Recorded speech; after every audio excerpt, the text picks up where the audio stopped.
Our student shines bright not just in academics but also in sports field.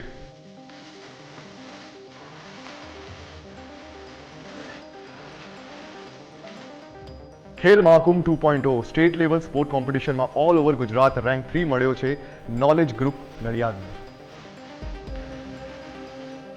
75થી વધારે gold, 35થી વધારે silver અને 20થી વધારે bronze medal મળ્યા છે. સ્ટેટ લેવલ અચીવમેન્ટની અંદર જુડો, ટેકવુન્ડો, વોલીબોલ, આર્ચરીઝ જેવા સ્પર્ધાઓની અંદર 75+ gold, 35+ silver and 20+ bronze medal મળ્યા છે. Knowledge group Nadiad international achievements world taekwondo અને વર્લ્ડ જુડો ચેમ્પિયનશિપમાં 2 વિદ્યાર્થીઓએ દક્ષિણ કોરિયા ખાતે સિલ્વર મેડલ પ્રાપ્ત કર્યા છે. નેશનલ લેવલ કોમ્પિટિશન્સ જુડો, કુસ્તી, આર્ચરી, વોલીબોલ, ટાઇક્વાન્ડો, એથ્લેટિક્સ જેવી કોમ્પિટિશન્સમાં 40થી વધારે ગોલ્ડ મેડલ, 15થી વધારે સિલ્વર મેડલ અને 10થી વધારે બ્રોન્ઝ મેડલ પ્રાપ્ત કર્યા છે. ભરોસા हमसे है, हम समझते हैं. नॉलेज ग्रुप, जिम्मेदारी हमारी, हम समझते हैं.